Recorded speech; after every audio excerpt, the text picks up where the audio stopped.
Good evening. It's Jill Writes Book Reviews on YouTube and Jill Smith, Aussie author, on my blog. I'm just starting off with books that my granddaughter absolutely loves. She's read the whole series now. I've bought her half the series and I intended to get the rest, but too late, she's read them all in the school library. However, they are really great books. Tashi, they are award-winning. This series is probably about 20 books of series, but it's really a good series.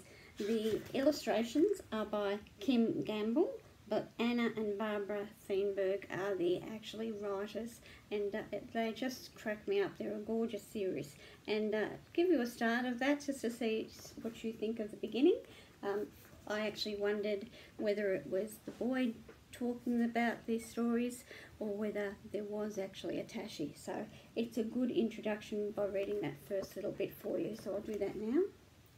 "I have a new friend," said Jack one night at dinner. "Oh good," said Mum. "What's his name?"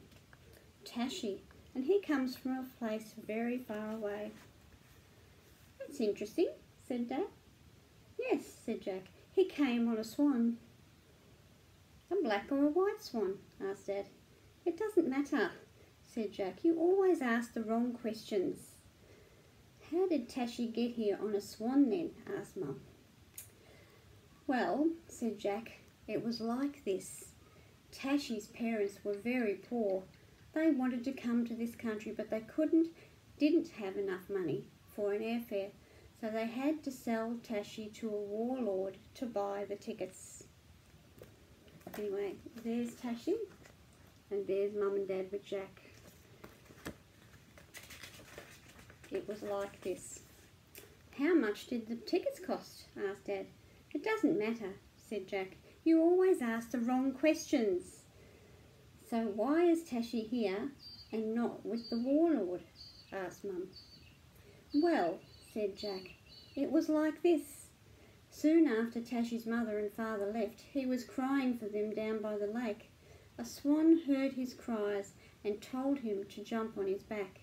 The swan flew as many days and as nights until he arrived here, right at the front door of Tashi's parents' new house."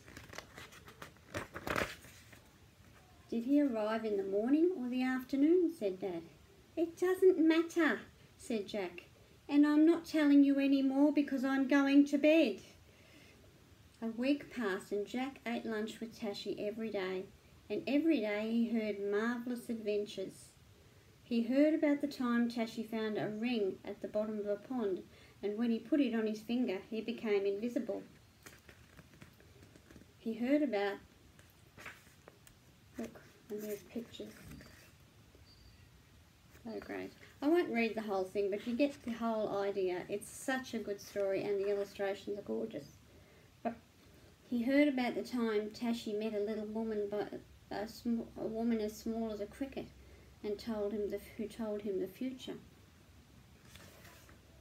And he heard about the time Tashi said he wanted a friend just like Jack. And look, the fairy granted his wish. There was a friend just like Jack. So yes, at the end, the whole thing is every time a story begins about Tashi, it starts like, "And it was like this." And it's so really charming. And as I said, there's about 20 books in the series. I'll give you a brief illustration of how many I've got for my granddaughter. Just there. There's one. One is the first Tashi. Then it's got Tashi and the Ghosts. And then Tashi and the Giants. And Tashi and the Genie, Tashi and the Baby Yaga, Tashi and the Demons. That's one of my granddaughter's favourites. She loves the demons. Tashi and the Big Stinker, and that's a really funny one too. Tashi and the Dancing Shoes, Tashi and the Haunted House, Tashi and the Royal Tomb. So that's only about half of the book, but they're really good series. So if you've got grandchildren who you're looking for something to read, unless they've read them at school like my granddaughter has done, they are a really good early reader and great reading for the kids to use their imagination and get fired up about what could be. So look, I will put that on my blog, or a bit of about each of those books on my blog, and I'll also follow it up with a bit about the two authors and the illustrator. So you have a lovely evening, and thank you very much for listening. Look forward to more Jill Writes book reviews on YouTube, and on my blog I will post all those reviews and things like that for you. Okay, have a great evening. Thanks again for listening.